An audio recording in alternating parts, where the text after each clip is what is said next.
pemerintah komunis Cina. Inilah komunis terakhir di dunia yang harus dimusnahkan. Ya.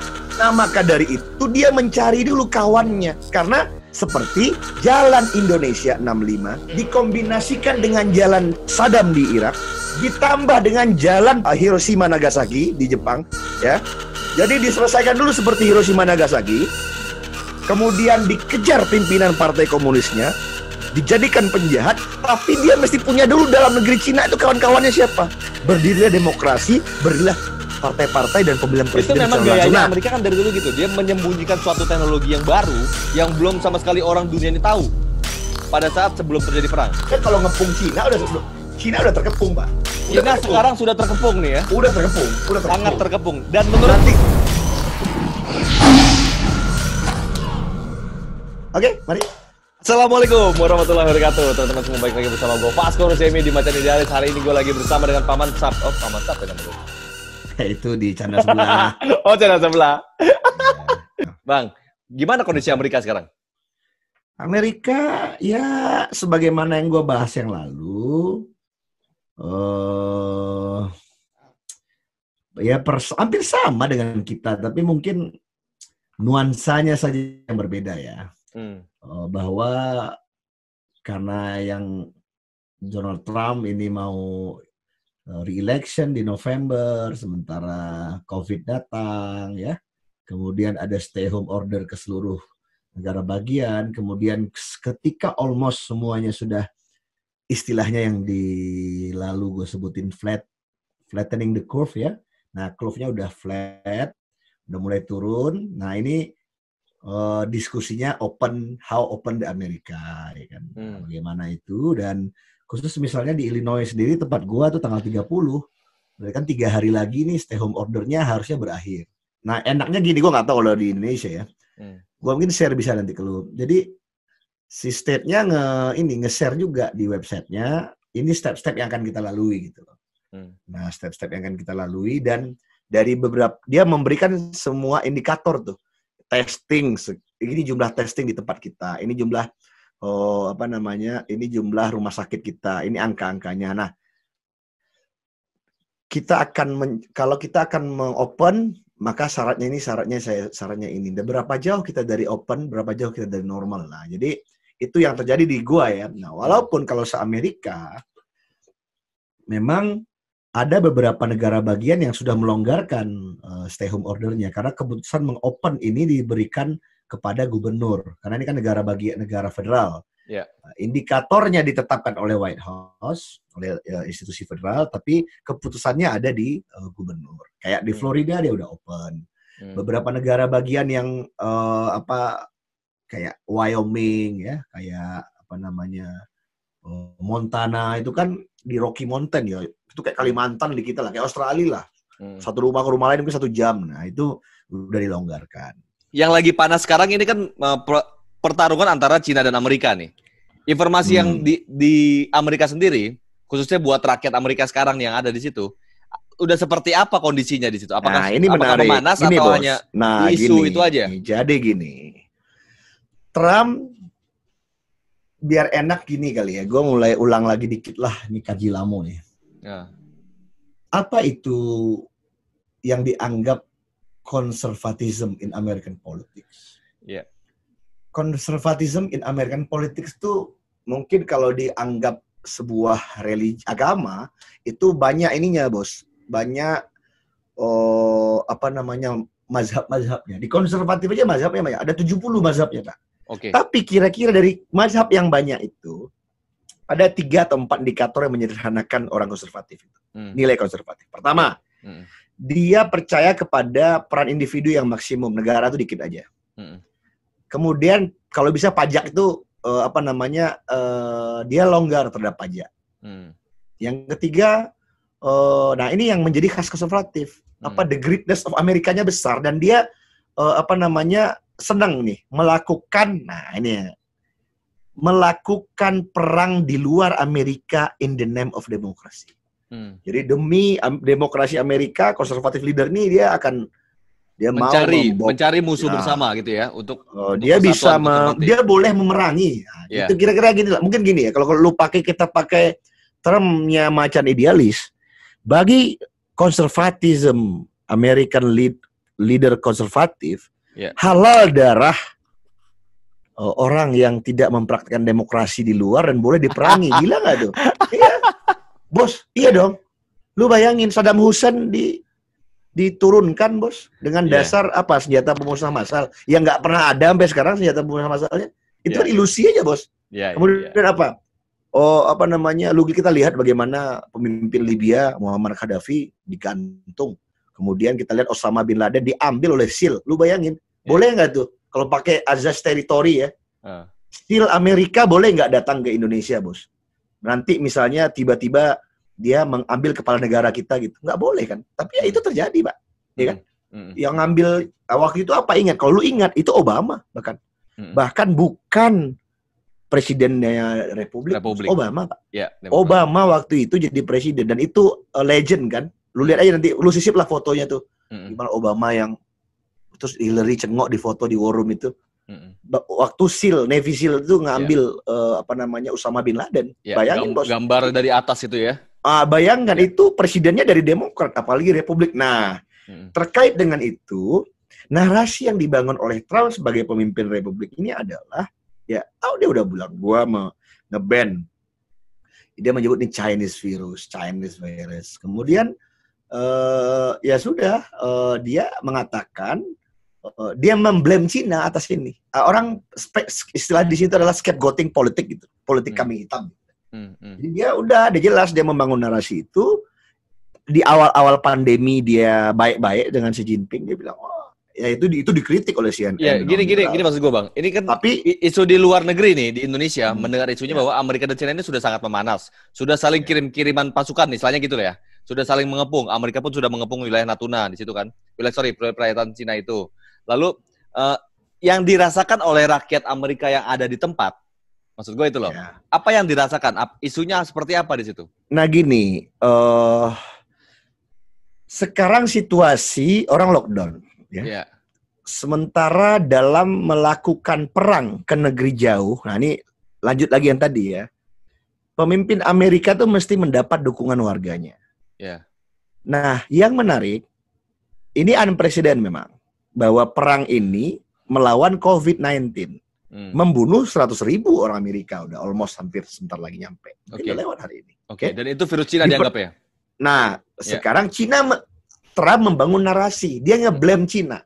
Seandainya Cina ini, dia belum berani mengatakan Cina yang kirim ini senjata membunuh kita. Belum begitu dia bilang. Bahwa seandainya Cina dari awal ini benar pengenanganannya, dunia nggak akan kayak gini. Cina di awal dia berbohong, nah dia mulai membangun narasi. Apa?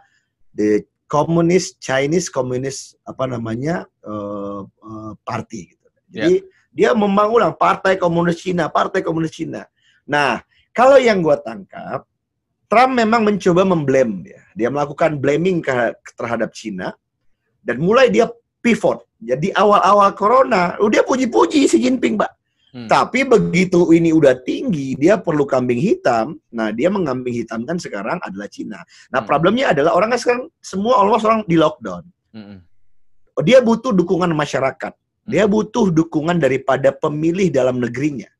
Waktu Bush menyerang Afghanistan sebagai reaksi terhadap diserangnya Twin Tower, itu dukungan publik Amerika itu bipartisan, Pak. Baik dia orang Republikan, baik dia orang Demokrat, 90% mendukung Bush menyerang. Lu bayangin.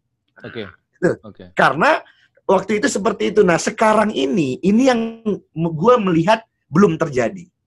Karena respon Trump terhadap COVID-19 itu direspon secara partisan oleh masyarakat. Dan masing-masing menggunakan, akhirnya setelah 3 bulan jalan ini, Trump mempropagandakan dia berhasil memimpin. Kalau gua nggak melakukan ini lebih parah lagi yang mati. Tapi orang Demokrat kontra propaganda. Trump ini ngaco, Trump ini dia apa namanya tidak pro science sembarangan dan sebagainya. Dia mempropagandakan dengan narasinya bahwa Trump gagal. Karena kalau Trumpnya nggak begini, semuanya pakai ini, bos, pakai hipotesa semua nih. Mungkin yang mati kita hanya sedikit gitu. Nah, itu yang gue lihat agak berbeda. situasinya hari ini, kalau seandainya, Trump ingin melakukan perang fisik ya, perang terbuka, memang ingin memerangi negara Cina, pemerintah Cina, maka gue melihat tentu di komunitas intelligence, dari komunitas pertahanannya, tentu mempersiapkan. Ya, gue bodoh-bodoh gini, gue pernah belajar ilmu perang gitu. Ya kita aja selalu Indonesia aja walaupun kita belum pernah berperang dengan negara lain, ya, tapi kita selalu membuat ini kan, menganalisa threat kita kan. Yeah. Artinya mungkin nggak kalau kita perang sama ini gimana, perang sama ini gimana. Nah, Amerika mempersiapkan diri untuk berperang bahkan dengan Cina. Nah, tapi problemnya adalah apa yang bisa dijadikan pemicunya. Waktu Amerika memutuskan mengirim anak-anak mudanya memerangi, menaklukkan, membantu Eropa, memenangkan perang dunia, mengirim D-Days di Normandia, itu kan jelas gitu. Yang dia perangi adalah fasisme, Hitler. Kemudian yang banyak membunuh orang-orang, melawan, itu kan lawannya dan didukung oleh masyarakat di dalam. Oke? Waktu itu waktu itu ada motivasi internal dari Amerika pasca Great Depression, Pak. Jadi banyak pengangguran, puluhan juta pengangguran, 30-40 juta pengangguran, sehingga seperti botol bertemu tutup. Akhirnya Mas kirim anak muda berperang, kita dukung, menjadi sejarah terbesar dalam perang Amerika di luar negaranya. Dan dia berhasil menang. Industri tumbuh, ekonomi tumbuh. Akhirnya Amerika memimpin untuk kaum Western ally, sekutu, memenangkan Perang Dunia II. Nah, tapi ini tidak terjadi kok. Ini terjadi dicoba ulangi kita Vietnam. Dasarnya apa? Nah itu apa? Picunya apa? Picunya ini komunis akan menjadikan Vietnam sebagai pintu untuk mengkomuniskan Asia Tenggara. Nah, Amerika waktu itu sebagai polisi dunia yang sudah merasa punya kekayaan, kekuatan militer, coba taklukkan Vietnam. Tapi yang terjadi berbeda, Pak, dengan Normandy. Apa? Sekian lama perang, menghadapi medan yang totali berbeda dengan perang Eropa, menghadapi gerilyawan Asia Tenggara, bos, Vietnam. Akhirnya nyerah, bos.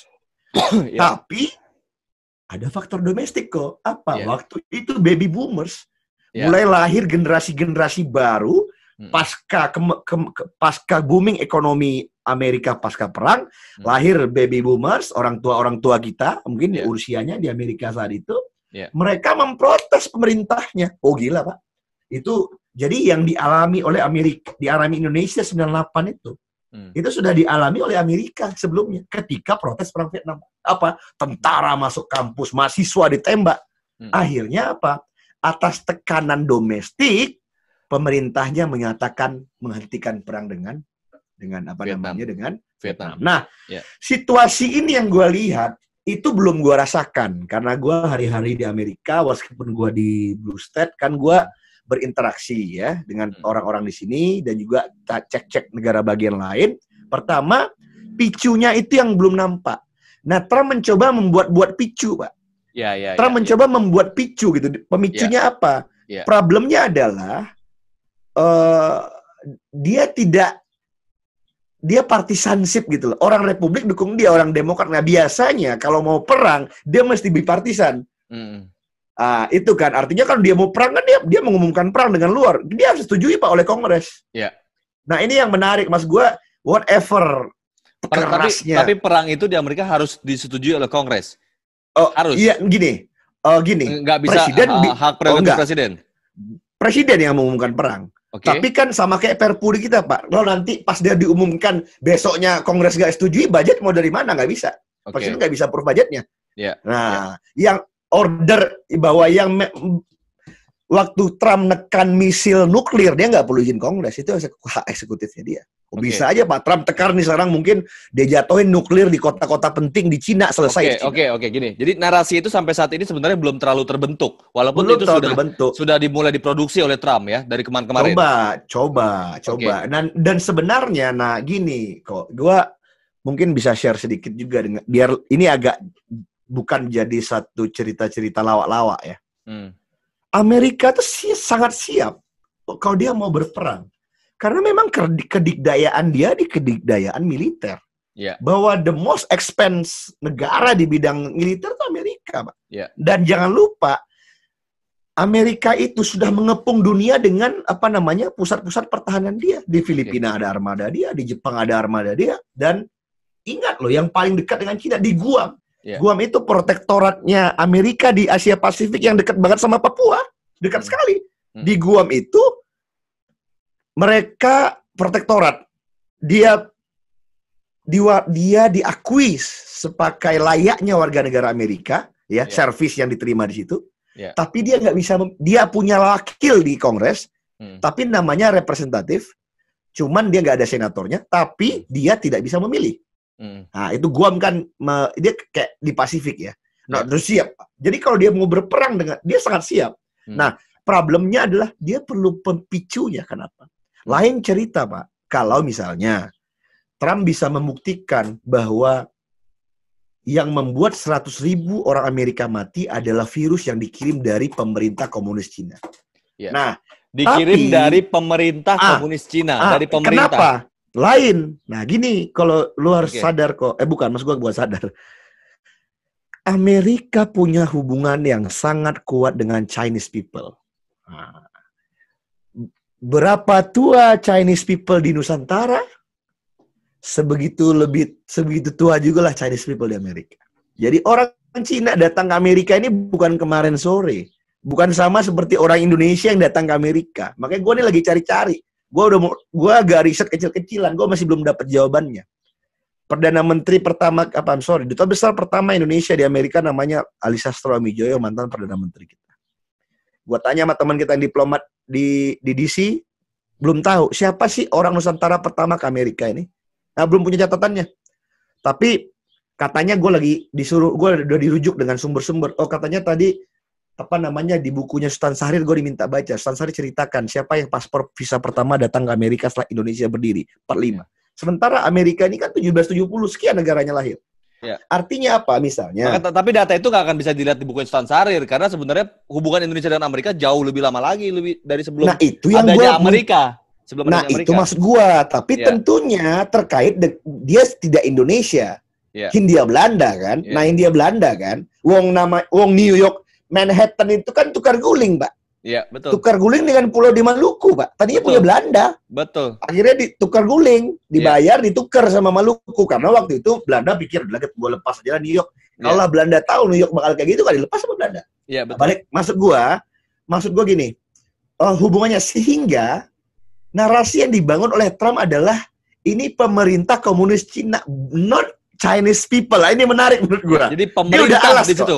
Kata-katanya seperti berarti dan dia pakai komunis oleh pemerintah. Dia pakai komunis.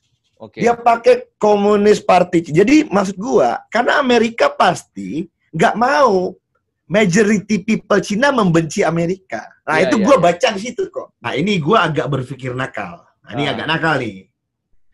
Gue mikir-mikir, apakah Amerika cukup berani untuk satu poin pertama. Poin pertama, beranikah Amerika melakukan Amerika standar ganda ala dia ya? Kan udah dikenal nih, Amerika ini suka intervensi di politik luar negeri, politik dalam negeri negara lain.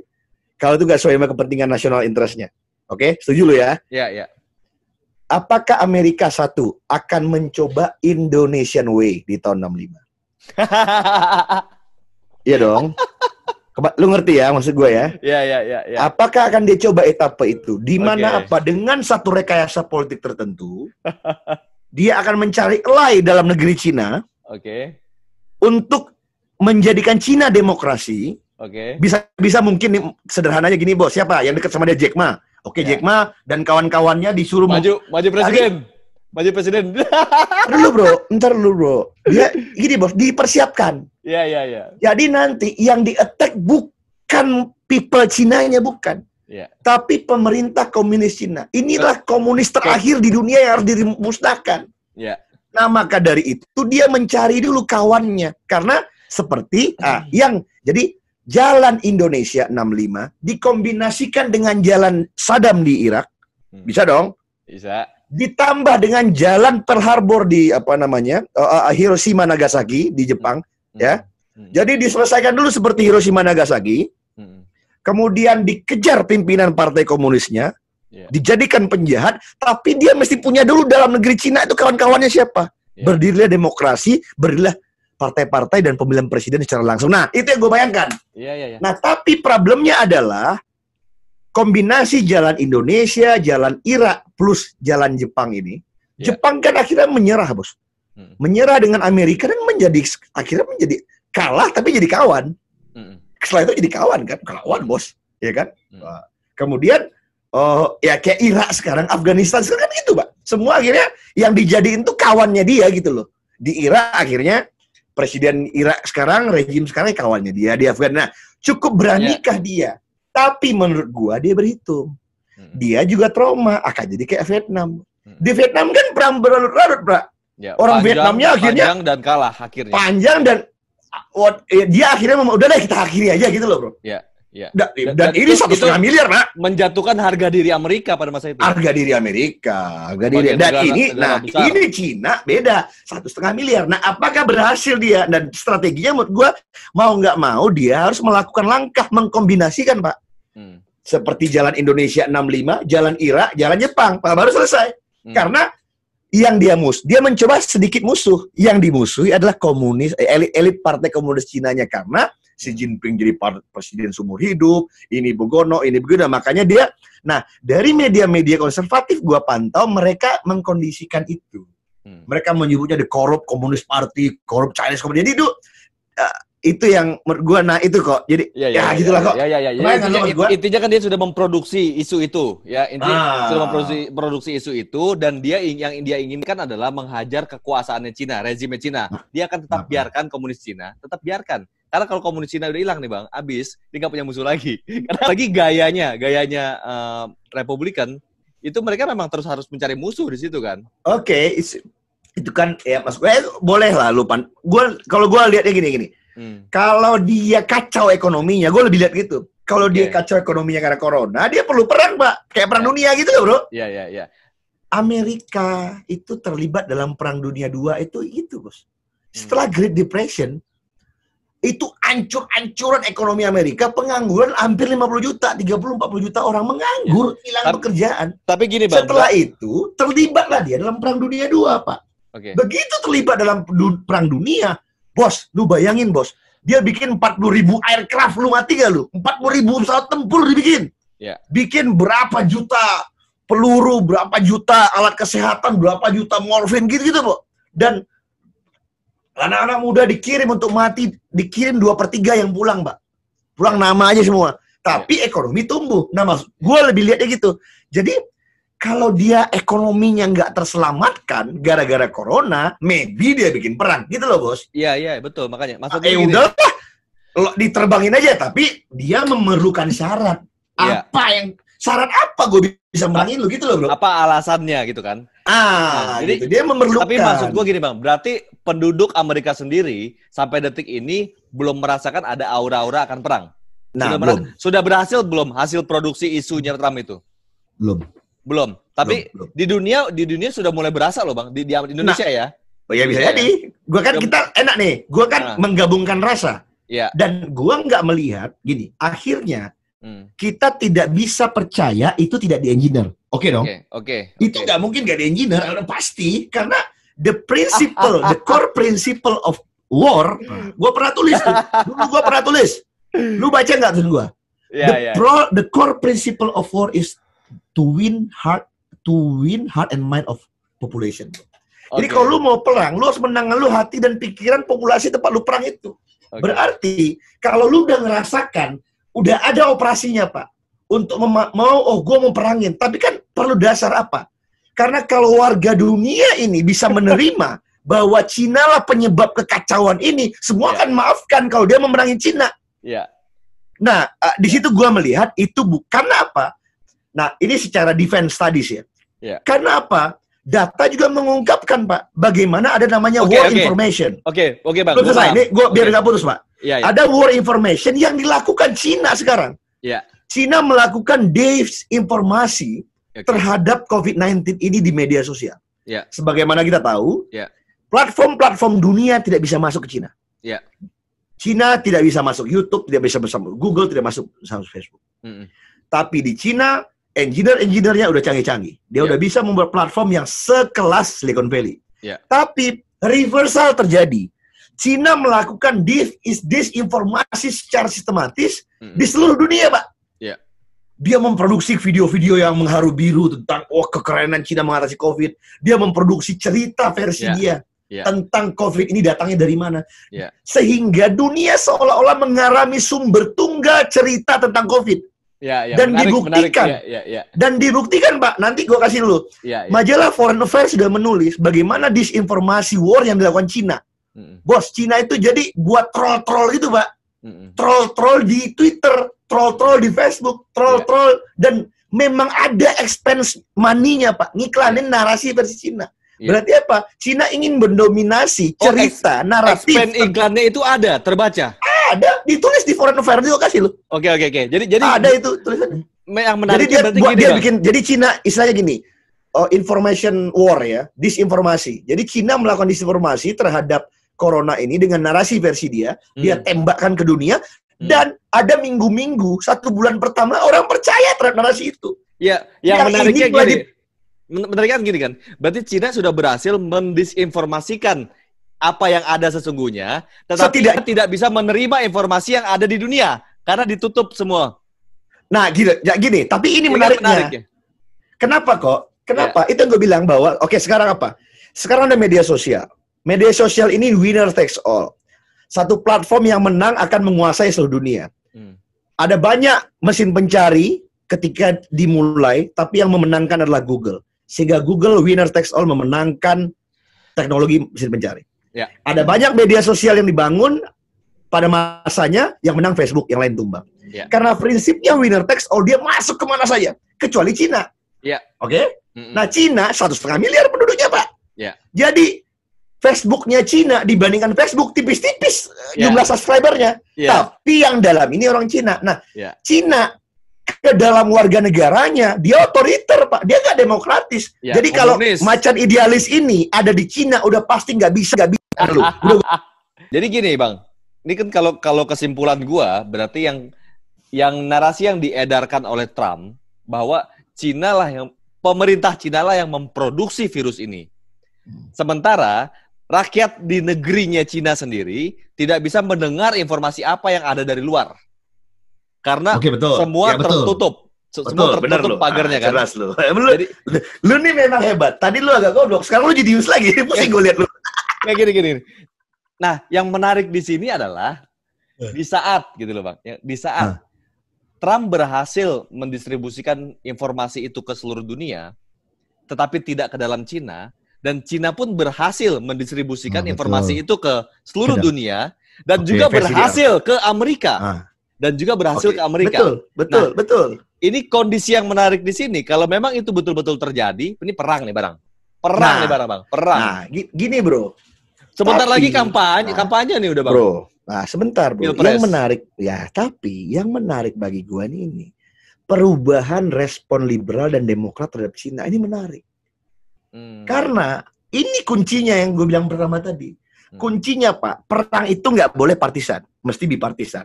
Republikan, Demokrat dukung, oke? Tapi syaratnya bipartisan, masyarakatnya mendukung. Nah, itu dulu kan? Gue memperhatikan Biden 3 hari yang lalu sudah mulai keluar dari perlockdownannya dari rumah, dari underground rumahnya kayak gue nih. Dia sudah datang kemarin di acara Hari Pahlawannya Amerika. Dan dia sudah mulai mengumumkan, kalau gua jadi presiden, terpilih jadi presiden, maka inilah respon gua terhadap Cina. Jadi mulai gitu, Pak. Jadi Padahal Biden dikenal dekat dengan Cina. Bahkan itu anak menantunya, dia keluarganya banyak jadi komisaris-komisaris di perusahaan joint antara Amerika dengan Cina. Oke. Tapi dia sudah mulai pivot juga, Pak, untuk membuat alternatif. Kalau saya jadi presiden, ini strategi saya untuk membawa kembali industri Amerika dari Cina. Lu bayangin. Apa strateginya? Salah satu strateginya yang terbaik. Dia udah bilang, dia akan memastikan, dia akan menginvoke undang-undang baru yang merelokasi kembali minimal industri kesehatan, dia bilang. Oke. Padahal kemarin-kemarin Biden tidak, ini orang yang bagi lawan politiknya dianggap sangat pro Cina. Karena memang terafiliasi. Karena setelah dia tidak jadi wakil presiden, dia banyak bisnis sama Cina, Pak. Nah, maksud gua, dan kemarin juga Rahm Emanuel nulis di New York Times, itu kode menurut gua. Sebagai mantan chief of staff-nya Obama, Pak, dia mulai mengatakan, lu berhenti nyinyirin Trump soal kita mengopen atau tidak. Apa strategi kita untuk ini, gitu loh. Karena jangan-jangan Trump memang menyuarakan apa yang gini loh, jangan-jangan Trump memang menyuarakan apa yang menjadi suara mayoritas orang Amerika. Tapi kita elit politik Demokrat terbawa oleh narasinya dia. Jangan-jangan Trump menjebak kita. Itu kata Rahm Emanuel. Menarik menurut gua. Sementara artinya itu gubernur Chicago kan? Mantan mayor Chicago. Mantan mayor Chicago yang juga mantannya stafnya Obama. Kepala staf Obama ya. Demokrat. Oke. Nanti gua kasih lihat tulisannya di New York Times ditulis. Nah, maksud gua itu sudah semacam, tapi kan dia nggak, dia bertaktik ya, orang chief of staff ya, dia pasti udah ngerti. Karena kalau kita terlampau nyinyirin Trump, kalau gue nih, ya bener Rahm Emanuel menurut gue, kalau orang Demokrat terlampau nyinyirin Trump hanya soal debat, ambek Trump ini gak orangnya sembarangan, dia urakan, dia nggak percaya saintis, jadi yang diserang tuh gitu-gitu loh, tapi nggak strategik. Jangan-jangan kita masuk jebakan Trump, bahwa Trump sebenarnya menyuarakan apa yang menjadi keresahan semua orang Amerika. Kita kalah lagi, gitu loh bro. Jadi itu gue lihat ada perubahan respon daripada orang-orang Demokrat terhadap Cina. Tapi sementara itu sebenarnya keresahan dari Amerika pasti yang disuarakan oleh Trump itu, Bang, karena ekonomi hancur nih karena corona ini, Bang. Udah pasti. Nah, itu yang maksud gue, itu yang gue rasa, itu yang terjadi. Cuman gini, gue kan orang juga tahan-tahan barangnya, Pak. Jadi data ini kan nggak dikeluarin juga lah. Gini loh, Bos. Pastinya sebagai eksekutif, Trump punya kemewahan dibanding Biden sekarang. Oke. Ya incumbent. Dia punya data lah pasti. Iya kan? Cuman kan tidak semua diperbincangkan. Iya kan? Artinya data-data yang dimiliki pollster yang dirilis Gallup, yang dirilis kondisi ekonomi Amerika sebelum adanya corona bagus kan? Nah, berarti memang Trump harus menggaris tebalkan, Bang, karena corona inilah hancurnya ekonomi Amerika. Trump udah mulai kemarin keluar. Dia udah kasih apa? Nama kampanyenya Transition to Greatness. Mati nggak lu? Transisi kepada greatness. Jadi kan dia bilang, kampanye dia dulu apa? Make America Great Again. Dia buat narasi, 3,5 tahun gue jadi presiden, gue melakukan langkah-langkah yang di luar ke normal, out of the box, Amerika bangkit, ekonomi kita. Begitu kita mau merasakan bunga daripada kebangkitan ini corona. Gila gak penyebabnya? Cina, dia bangun jadi itu, Pak. Itu dia bangun. Nah, dan sudah membunuh ratusan ribu rakyat Amerika. Udah hampir 100.000. Itu dibilang bahwa sudah melewati yang mati di Normandy, kan itu ceritanya. Jadi melegalkan dia untuk kirim pasukan ke sana untuk membunuh lagi rakyat Cina. Tapi perlu pemicu narasinya. Itu yang gue bilang, dia belum, narasi itu belum diterima bipartisan gitu loh. Tapi kalau semua masyarakat bisa menerima, dia akan berperang. Nah, tapi gue ingat ya, lu kan anak teknik, jadi memang bacaan lu mungkin waktu kuliah tuh ini kalkulus 1, kalkulus 2, ya nggak? Kalkulus 1, kalkulus kuliah tuh semester 1. Semester 1. Nah, semester 1 di ilmu politik bukan itu, Pak. Gue belajar teori-teori demokrasi. Nah, waktu gue kuliah lagi rame banget, Bos. Waktu gue tingkat 1, tingkat 2 tuh, bacaan wajibnya Samuel Huntington sama Francis Fukuyama, Pak. Samuel Huntington itu menulis The Clash of Civilization katanya. Menarik, Pak. Jadi setelah komunis ini akan terjadi clash civilization. Dan dia menyebut ramalannya, Pak. Ramalannya waktu itu adalah dengan Islam. peradaban Islam. Wah, udah terjadi, selesai, ya kan? Selesai nih, udah keseimbangan. 9/11, Afghanistan, selesai. Ternyata, oke, dialog. Nah, ramalan berikutnya adalah dengan peradaban Konfusianisme komunis Cina. Dan ini belum terjadi, Pak. Jadi gue katakan, kalau ini terjadi, ya ini yang diramalkan oleh Huntington. Nah, akhirnya the end of history, menurut Francis Fukuyama. Dan karena menarik lagi. Gak masuk akal. Kalau yang teori kita bahas di minggu sebelumnya, bahwa Amerika itu, dia, perang sucinya adalah, menegakkan demokrasi. Lu bayangkan, dan ternyata ada klausul antara Deng Xiaoping dengan Presiden Amerika pada masa dia melakukan liberalisasi ekonomi. Kita membuka hubungan bilateral Amerika Cina, kemudian kemudian tahun 90-an masuk Cina menjadi WTO, tapi tolong reformasi politik Anda. Tapi Cina bersilat sendiri. Diiyokan yang diinyo, dilalukannya yang diawak di Cina. Ternyata tidak terjadi reformasi politik. Yang terjadi involusi. Bahkan si Jinping menjadi presiden seumur hidup. Pertanyaannya kemudian adalah, bahwa USSR yang besar aja diruntuhin sama Amerika. Kemudian kita di Indonesia, faktanya 30 tahun dibuka file CIA. Ada intervensi Amerika dalam memusnahkan komunis-komunis Indonesia, Pak. Ada bantuan. Bersifat uang, artinya untuk membunuh komunis. Why not Amerika tidak berpikir untuk mengakhiri the last communist party in the world? Yang besar ya, itu adalah Cina. Tapi ini di sisi yang lain nggak kepikiran, Pak. Tadinya kan nggak kepikiran nama Amerika bahwa Cina ini akan raksasa seperti ini. Sekarang Cina sudah bisa dikatakan di innovation country. Dia tidak lagi bos. Cina sudah bisa menyuplai, misalnya, software engineer setara Silicon Valley dengan harga seperempatnya, Pak. Murah, Pak. Jadi, dengan kualitas yang udah, bos, dulu kalau kita bilang, barang Cina, barang jelek. Sekarang barang Cina udah bagus. Sama kayak barang-barang Jepang zaman dulu. Artinya, ini yang tidak terduga, kan. Nah, karena ini, apakah akan ada perang? Nah, tadi gue udah jelasin. Syarat-syaratnya itu, bos. Nah, kalau misalnya... tapi problemnya kan begini. Untuk mendapat dukungan bipartisan masyarakat Amerika, dia perlu satu narasi. Waktu 9/11, jelas, Pak. Semua orang Amerika marah ketika Twin Tower dihajar. Mau dia Republikan, mau dia Demokrat. Maka ketika Bush menyerang balik Afghanistan dengan dasar yang nggak jelas itu, sampai sekarang nggak pernah tahu, silakan. Di-approve oleh Kongres budgetnya. Apapun konspirasinya ya. Apapun konspirasinya. Nah, masalahnya barang ini musuhnya nggak nampak, senjata biologi. Walaupun yang mati paling banyak Amerika. Tapi Trump seperti biasa, kalau dia memerlukan langkah kuda kan dia lakukan. Menurut lo, Bang, Amerika akan diuntungkan nggak apabila terjadi perang? Ini bicara dua sisi nih, antara Republik dan Demokrat. Gua gini ya, Amerika ini dikdaya dengan industri militer kok. Gini ya. Menjawab. Gua nggak gini ya. Internet adalah industri militer yang akhirnya bocor ke sipil. ARPANET dulu. Dan dia sangat advance dalam teknologi militer. Orang belum buat drone, dia udah punya drone. Waktu Cold War drone sudah ada. Sekarang drone baru punya sipil. Jadi ada teknologi yang udah dimiliki tapi belum di-launching.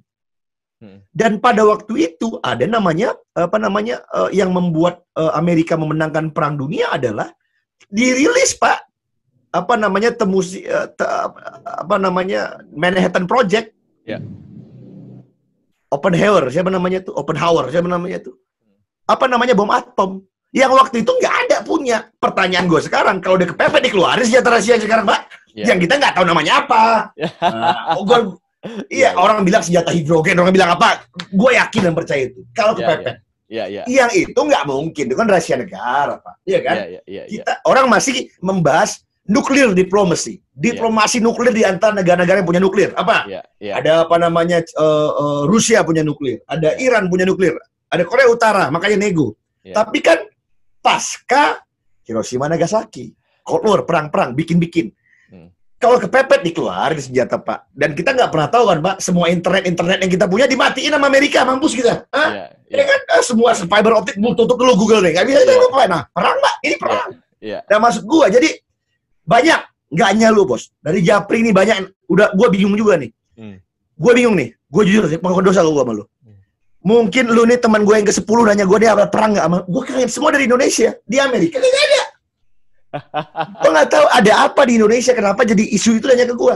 Tapi kalau lu tanya itu, menurut gue, apalagi kemarin tuh, gue juga lihat tuh, apa namanya, Bang Fadli dia nge-mention di ininya kan, kalau perang Indonesia gimana katanya, Amerika Cina gimana, kita nonton aja dulu katanya. Kalau gue beda pandangan sama Bang Fadli. Ya, gue juga beda. Oke. Menurut gua, kalau memang perang Cina sama Amerika saat ini berarti Indonesia harus merubah doktrinnya itu. Iya. Karena sudah terbukti, Pak, waktu kita perang dunia, kita tidak berpihak pada manapun, akhirnya kita nggak jadi apa-apa. Betul, setuju. Kalau perang itu lu harus berpihak pada yang menang. Iya. Dan kita harus, kalau kita main di tengah dicuekin, ntar kita di ujung. Nggak ada justru kalau perang Amerika sama Cina ambil posisi, tapi harus hitung. Harus hitung. Nah, kalau kata gua sama Amerika. Amerika menang, Bang. Amerika. Nah, saatnya kita jadi sekutu Amerika di Asia Tenggara kan? Itu memang gayanya Amerika kan dari dulu gitu. Dia menyembunyikan suatu teknologi yang baru yang belum sama sekali orang dunia ini tahu pada saat sebelum terjadi perang. Karena negaranya dibangun dengan itu, Pak. Itu, Pak. Jadi advance teknologi. Jadi mas gua gini, dan selalu dia mempersiapkan teknologi 30 tahun yang akan datang. Yang itu baru ada di film-film science fiction, aslinya udah ada. Artinya apa? Bahwa sudah ada senjata pemusnah massal yang lebih dahsyat dari atom yang namanya entah apa, belum tahu sekarang, yang kalau kepepet dikeluarin. Tapi memang jadinya kalau Hiroshima Nagasaki hanya bunuh satu kota, mungkin tenaga dia bisa bunuh satu negara, Pak. Gua agak berpikir nakal, jangan-jangan Amerika punya senjata, Bang ya, yang bisa meledakkan semua barang-barang yang terkoneksi dengan internet. Mati. Iya gini lah, Pak. Gak usah itu ya. Gini, Pak. Sekarang saja, lu kalau pelajari sejarah Perang Dunia, kenapa akhirnya Amerika itu bisa menang lawan Jerman? Selain Normandy itu, Pak, ada legend daripada pesawat ininya, pesawat tempurnya.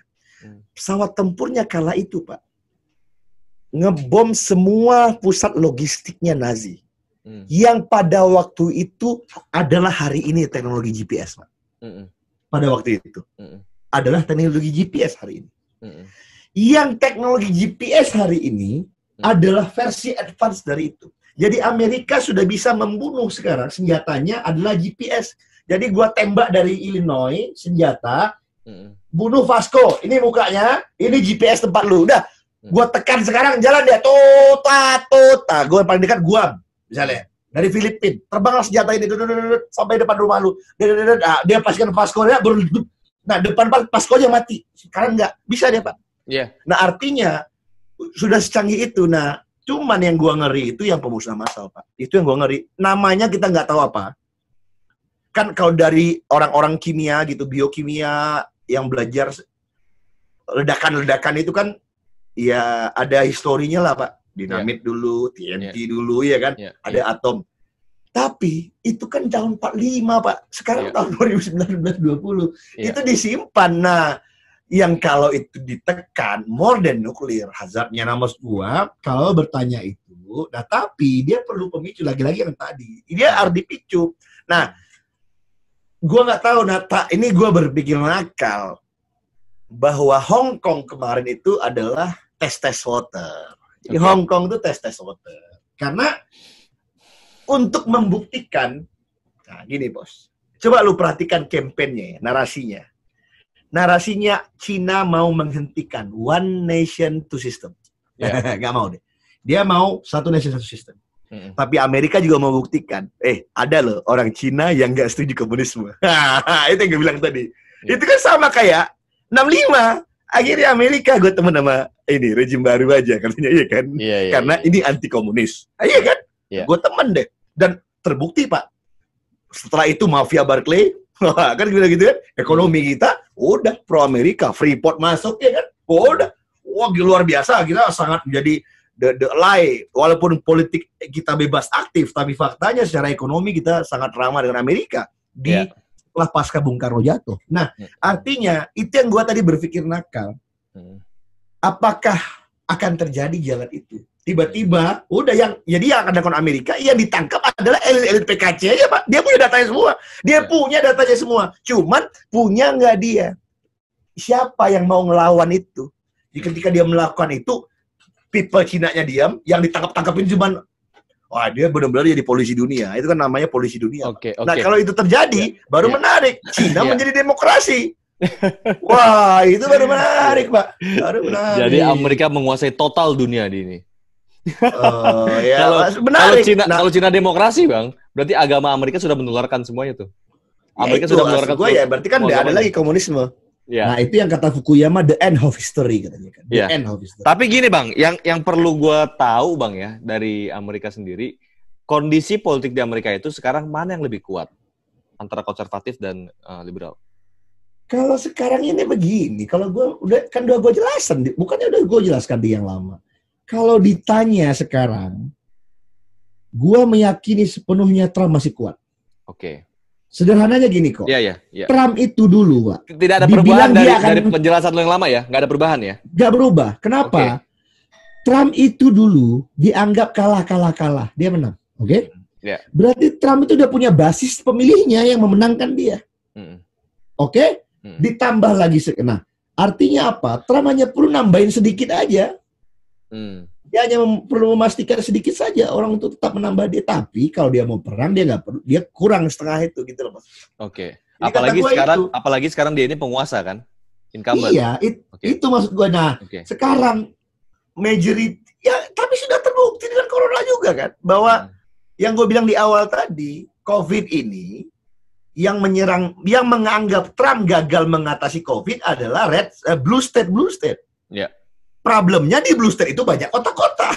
Di kota-kota banyak yang mati. Musuhnya corona adalah densitas kawannya dia gitu loh. Nah, sementara pendukung Trump di rural red state gitu loh. Nah, jadi maksud gue, ya kalau lu tanya, itu jawaban gue. Makanya Trump dia bergeming aja. Walaupun kalau menganggap politik sebagai satu too good to be true story gitu, orang kan menyayangkan, aduh Trump, harusnya kan Trump jangan smash lawan politik. Saatnya Amerika ini bersatu, lagi COVID begini. Itu kan harapan romantisme ala Demokrat, Pak. Tapi Trump nggak peduli, dia hajar aja. Yang penting base-nya kuat. Jadi, base kuatnya gini. Sebenarnya nggak ada bedanya, Bang, ya, sama pada saat Trump awal kampanye dulu ya, dengan metode yang dia lakukan. Dia udah berganti. Bukan maksud gua. Polanya. Pola sama, tapi membuat ganti. Satu benturan. Dulu gini. Musuhnya Islam dipakai sama dia. Dulu dia gini. Yang tetap gini, dia membuat dia membuat nasionalisme Amerika. Oke. Dia waktu itu campaign anti imigran. Tapi ketika dikejar anti imigran, bukan saya anti imigran, saya nggak suka imigrannya yang ilegal. Dia maunya legal. Sehingga dia mainkan waktu itu dikatakan Trump masyarakat Amerika itu anxiety. Galau dengan orang yang datang mengambil pekerjaan mereka. Waktu itu Trump membangun anxiety-nya, dia attack dulu Meksiko kan. Bangun wall. Amerika kan mereka kan bayar itu wall. Dia hajar Muslim bla bla bla. Tapi begitu berjalan, Pak, dia udah selesai, sama Meksiko sekarang udah baik-baik. Sama bahkan kalau Muslim ini menarik, gue belum cerita soal Muslim. Jadi Muslim ini menarik. Trump mengangkat seorang imigran Muslim menjadi pimpinan swap operation daripada operasi Gedung Putih untuk menciptakan vaksin dan obat corona. Orang mana? Namanya orang Amerika, jadi Maroko American. Jadi namanya Monser Sleu. Bayangin dia seorang Maroko, Monser Muhammad Sleu. Bayangin dia jadi dia seorang ahli biologi molekuler, penemu vaksin-vaksin, investor dan maksud gua apa? Sekarang Arab Amerika lagi senang juga sama Trump karena mengangkat tokoh Arab menjadi pemimpin dalam menciptakan obat dan vaksin corona ini. Dia selesai bagi Trump. Cuman begitu dia duduk di presidensi, yang mau gue katakan justru yang dihajar Cina. Trade war dia sama Cina. Karena Trump waktu itu bilang bahwa tidak ada orang yang duduk di tempat saya ini, dia nyindir. Tidak ada yang berani sebelumnya mengatakan bahwa kita memberikan American job kepada orang Cina. Itu dinyatakan oleh mulutnya ya? Bukan analisa, tapi dinyatakan oleh mulutnya. Oh, dinyatakan bahwa American job itu pergi sekarang ke Cina. Bahwa American fabrik itu tertutup, kita kirim ke Cina. Saatnya we bring back our American factory. We bring back our American job, tuh bahasa dia, from China dia bilang. Dan selama ini semua yang duduk di politik di White House ini itu ternina-bobokkan dengan olah-olahnya Cina, dia bilang. Saya yang berani, gitu, Pak. Dia bilang gitu. Selama ini Cina mengambil keuntungan besar daripada hubungan kita dengan dia. Tidak kita yang dapat untung. Makanya itu perlu diredefinisi hubungan ini. Iya. Gitu. Memang gaya Trump, pola sebenarnya. Pola Trump ini dia selalu mencari musuh bersama untuk mempererat base-nya dia, ya kan? Ya, nah, otomatis pada periode sebelumnya dia menggunakan musuh bersamanya salah satunya Islam itu kan, Muslim. Yang dipakai sama dia, imigran Muslim. Kebanyakan itu kan, Bang, ya.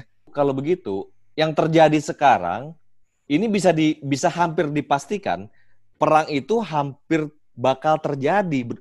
Bisa dibilang 80% kali, Bang. Karena yang pertama itu niatnya Trump. Yang kedua, Amerika pasti diuntungkan. Parameternya nih, Bang, ya. Amerika pasti diuntungkan dengan adanya perang. Oke deh, Bang. Intinya perang mah pasti Trump pengen perang. Karena Republikan. Oke. Intinya, dia kan sudah membuat suatu pemicu itu sekarang kan. Lagi coba-coba, coba lagi. Ya. Sementara waktu mepet, Pak, November. Ya. Dan negara-negara luar, sekutu-sekutu pun sudah mulai dikondisikan semua. Termasuk Hong Kong pun lagi diuji coba nih sama dia nih kan. Termasuk. Ya, intinya gini, Pak. Sebentar. Kalau November ini dia pikir-pikir dia kalah, dia perang. Itu aja. Nah itu aja. Kalau dia pikir-pikir dia kalah. Tapi kalau dia pikir-pikir nggak perlu perang, gue menang, dia nggak perang. Udah gitu aja. Oke. Kan November dia punya data, Pak. Data intelijen, riset, survei punya dia. Kalau gua kalah, gua perang nih. Diperang sama dia. Tapi kalau dia menang, nggak perlu perang, nggak perlu perang. Gini Bang, dari semua analisa yang lo sampaikan tadi di awal itu, gue sih menyimpulkan Amerika akan sangat diuntungkan dengan adanya sekutu-sekutu asing. Dia mendapatkan sekutu-sekutu baru nantinya. Ada lagi pertambahan perdagangan di situ. Di saat orang-orang seluruh dunia itu tahu kekuatan Amerika itu ternyata jauh lebih besar dibanding Cina, dia akan jauh mendapatkan keuntungan dan dia pasti akan melaksanakan perang. Betul. Gimana Bang kalau gitu Bang? Itu benar. Oke. Nah, antara pemerintah Indonesia dan pemerintah Cina. Lu mulai pinter. Senang gue punya murid pinter nih. Tapi lu kadang pinter, kadang goblok. Sama juga kayak gue.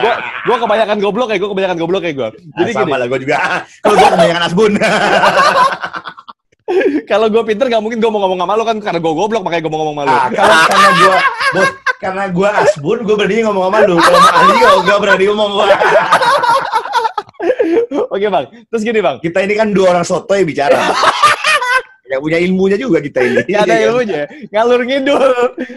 Otak lapau. Siapa tahu diterima sama rakyat ya, mereka tinggal analisa aja kan, analisa kayak gimana. Gini Bang, yang sudah dipersiapkan oleh Trump, ini kita di luar produksi isu nih Bang ya, di luar produksi isu. Tapi yang sudah disiapkan oleh Trump, senjata-senjata besar yang terlihat, bukan yang tidak terlihat ya. Senjata besarnya yang sudah beredar lah, yang orang-orang udah tahu. Itu apa yang mulai ditunjukin sama dia? Ini gue udah persiapin loh ini loh di situ. Ini gue udah taruh ini loh di situ. Apa Bang di situ Bang? Oh enggak, kalau itu kan semua armadanya udah standby. Di Laut Cina Selatan udah ready. Oke. Kemudian di Guam standby, Jepang, Filipina. Dia kalau ngepung Cina udah terkepung, Pak. Cina sekarang sudah terkepung nih ya? Udah terkepung. Sangat terkepung. Dan menurut nanti Cina ini gimana sekarang? Gini, lu insert peta dunia nanti di pembahasan kita nih. Nah, nanti itu dari bawah Laut Cina Selatan, lantus di atas Papua ada Guam, nanti ada Jepang, ada Filipina, Jepang, udah Korea Selatan, ada armada semua. Ya. Bayangin tuh Pak, itu udah lengkap, dia tinggal tes gitu kan, tinggal teng gitu kan. Nah cuman permasalahannya itu baru armada yang terlihat loh, itu nampak, belum peluncur roket Pak. Belum teknologi yang belum diumumkan sama dia kan? Iya. Ini menarik nih Bang. Bang, jadi gini, analisa lo, Indonesia. Kalau gue sih yang menarik itu posisi Indonesia, Pak. Itu Bang, pertanyaan gue, lo denger dulu, Indonesia harusnya ngapain? Kalau kata gua, ini pandangan gua. Ini gua agak beda nih. Gua agak lawan mainstream nih, Pak. Gua nih merasa politik non-blok itulah membuat kita nih gagal maju. Cocok. Kenapa? Pada akhirnya coba ya. Gua memandang kan dunia ini punya sistemnya, Pak. Oke lah. Dan dalam permainan ada pemenangnya. Benar nggak? Dalam main bola ada menang, Pak. Ada yang kalah. Nah, kita mau jadi bangsa pemenang atau bangsa yang kalah? Ini posisi yang dari gua dulu belajar sejarah udah gua ambil, Pak. Atau aja penonton bahwa gua membandingkan kita di kawasan aja, Pak. Coba lu lihat. Siapa yang maju di kawasan kita? Singapura, Malaysia. Kenapa? Karena dia akhirnya menjadi sekutu terhadap Inggris. Meskipun Inggris itu mantan, kita sebut penjajah mereka. Tapi dia menjadi Commonwealth, kemudian mereka menjadi English speaking country, second language-nya adalah English di situ. Sehingga mereka terkonek pada ilmu pengetahuan. Yang pada umumnya sumbernya adalah dalam bahasa Inggris. Kita kalau mau baca jurnal-jurnal itu bahasa Inggris, Pak. Kita mau akses pengetahuan, kita mau deal bisnis sama negara-negara besar dalam bahasa Inggris. Ketika kita lahir sebagai negara bangsa, ada ego besar bernama Bung Karno. Inilah juga yang menjadi perbedaan mendasar Bung Karno dengan Bung Hatta. Lu tanya Babe deh. Bung Karno mengatakan revolusi baru dimulai. Bung Hatta mengatakan begitu kita proklamasi 45, revolusi sudah selesai. Saatnya kita membangun, saatnya kita menyiapkan perangkat pemerintahan, menyiapkan universitas, mencerdaskan masyarakat kita. Tapi Bung Karno tenggelam dalam revolusi yang belum selesai. Nasakom segala-gala. Tapi yang terjadi, coba lu perhatikan di tetangga sebelah kita. Tetangga sebelah kita, lahir negara bangsa, udah mulai dia main. Mereka udah selesai dia dengan Inggris. Tun Abdul Rahman memperbaiki hubungan dengan dengan Inggris, dengan kekuatan global. Kemudian Mahathir membangun Malaysia 2020 maju. Yang terjadi di Singapura, dibangun PAP oleh Lee Kuan Yew. Dia langsung connect lagi dengan kekuatan global, memastikan English education di situ. Coba ini agak berbeda. Nah, coba kita enggak kan? Kita 45, mereka 4 berantem sama ini. Begitu selesai berantemnya sama Belanda harusnya selesai 49, Pak. Dan RIS. Nah, tapi dinamika di dalam negeri kita lain. Kalau gua ini kan kita beda. Kita bukan orang dari ini, Pak. Kita nih analisa RIS. Jadi Republik Indonesia Serikat. Artinya federalisme yang diharapkan orang daerah ini kan waktu itu. Cuman yang terjadi kalau waktu itu, Pak, ini gue suka ulang dan gue konsisten dari dulu. Kalau itu terjadi, lain sejarah kita. Yang diharapkan oleh siapa? Yang diharapkan? Diharapkan oleh Presiden RIS waktu itu Bung Karno. Presiden Republik Indonesia waktu itu Mr. Asad. Mr. Asad itu kakek gue. Lu jangan salah-salah. Mr. Asad kakek gue. Oke, makanya jadi intinya, Bang, bukan itu tergantung kondisi siapa penguasanya. Tapi gini, bukan. Gue menyimpulkan gini, Bang. Enggak. Lu terlalu berat. Bahasa entengnya gini, Bang. Di setiap pertandingan bola ataupun basket, kita mau jadi pemain atau mau jadi penonton. Selalu biasanya yang namanya penonton itu masuk pertandingan bayar. Keluarin duit. Dan yang diuntungkan biasanya selalu pemain. Setelah kita lihat, menguntungkan nggak doktrin bebas aktif kita ini? Kan itu. Iya. Kalau gua mengatakan, nah ini agak gila ini. Udah selesai bebas aktif itu. Kita main dalam permainan dunia. Kita lah pemimpin negara di Asia Tenggara ini. Kalau ada negara besar perang, kita ikut. Nah, itu, Bos. Jangan cuma jadi penonton. Jangan jadi penonton. Nah, karena apa? Menurut gua, sains itu, perang itu, menurut di belakangnya ada sains, Pak. Nah, itu yang gue yakini, Pak. Karena begitu ikut perang, lu harus pinter. Kalau nggak pinter, lu kalah. Maka dari itu lu harus mengembangkan pengetahuan dan lu connect dengan yang memimpin pengetahuan atau ikut perang. Kalau bos Soviet, betapa dia perang dengan perang dingin, maju ibu pengetahuannya Rusia, ya kan? Kalau satu lagi pedang, Pak. Pedang ketika peradaban Arab itu besi kan, pedang. Karena dia mempunyai pedang, menang deh. Ya kan? Artinya ya begitu, Pak. Akhirnya kimia, penemuan misiu, itu kan pengetahuan. Tapi kalau kita pakai doktrin bebas aktif yang pusing kepala. Nah ini agak apa ini? Gua agak bukan itu pandangan gua ya. Jadi kalau gua ya ikut main. Bang. Jadi gua agak beda sama Bang Fadli itu. Dia bilang kita nonton aja lah. Oh, enggak. Iya. Itu yang Bang Fadli mungkin terbawa oleh pemikiran lama itu. Bebas aktif karena dia akrab sama para founding fathers kan. Kalau kata gua bebas aktif ini udah terbukti keliru. Kita jadi karena dalam permainan dunia kita catatan kaki, Pak. Iya, oke. Tapi kalau kita main kan lain, Pak. Cuman resiko main menang jadi api, kalah jadi abu. Nah, ini lagi barangnya. Kalau kita kalah, walaupun kita cuma jadi pemain cadangan nggak masalah, tapi kita termasuk daftar pemain. Ya, ikut main. Terus gini, Bang. Bahasa lo tadi terlalu berat. Mungkin teman-teman mungkin mudah-mudahan ada yang paham ya. Gue cuma menyimpulkan bahasa lo itu adalah di saat kita bermain, menonton permainan dalam satu pertandingan, kita mau di posisi apapun, itu pasti biasanya diuntungkan. Mau dia menang ataupun kalah, pasti ada keuntungan dari sisi itu. Yang pertama, bisa ada pelajaran kalau kalah. Yang menang bisa mendapatkan segala sesuatunya, piala dan lain-lain. Tapi penonton, kalau pulang, kalau dia cuma pendukung menonton, misalnya dia mendukung penonton Amerika, hore, menang, oke, happy dong dia. Terus kalau dia penonton, kalau dia balik, yang mendukung yang kalah, ya gue bete kalah. Intinya, dia sudah ngeluarin tiket buat bayar itu nonton pertandingan. Poinnya adalah, masa kita nggak bisa menganalisa intelijen kita nih ya, mana yang kuat, Amerika atau Cina? Dari peta sesungguhnya, dari kekuatan sesungguhnya. Pasti bisa banget. Udah jelas. Bisa. Jadi tugas intelijen adalah mengetahui, dan sekarang nih, kita diuntungkan dengan kita menjadi negara non-blok, mengetahui siapa yang kuat antara Cina dan Amerika. Udah tahu. Ya udah selesai main lah, apalagi. Karena kita demokrasi, kita lihat siapa presiden kita. Kita lihat lagi di mana parlemen kita. Nah, itu menurut gua. Tapi kalau misalnya ruling party sekarang ini, ya, dia setuju ikut main, lain permainan. Ikut main. Cuman kan akhirnya kita kalau ikut main, beda, Bos. Itu kayak perang dunia. Gini dong. Ini pasukan, Mbak. Very close, Pak. Berani nyerempet bahaya. Dan kata Bung Karno lagi, gue Bung Karno nih. Dan wajar kata Bung Karno. Revolusi memakan anak kandungnya sendiri. Tidak lagi. Tapi kan itu kata Bung Karno. Waktu jenderal kita di G30S, Bung Karno nyantai aja deh. Nah, itu akhirnya backfire ke beliau kan, ketika dia mengatakan wajar dalam sebuah revolusi itu memakan anak kandungnya sendiri. Dia ngutip Mao Zedong. Artinya apa? Ketika udah jadi pemimpin negara itu kadang-kadang kontroversi itu ada. Maksudnya apa? Gua dalamin lagi. Kadang-kadang kejam kok. Ketika udah pemimpin, ya nggak apa-apa. Mati dikit orang Indonesia 10.000, 20.000. Itu kan. Tapi ya itu perang gitu loh, bro. Ya cuman kan susah, Pak. Kalau pemimpin berani nggak kan itu, nah, itu maksud gua berani nggak? Tapi kan kontroversi sama lagi. Kayak kita perang, Pak. Lu jangan bayangkan. Gua baru mikir-mikir, susah. Tapi kalau kita mau ikut dalam catur global ikut main, nah ini agak kontroversi. Oke Bang, sip. Thank you banget informasinya.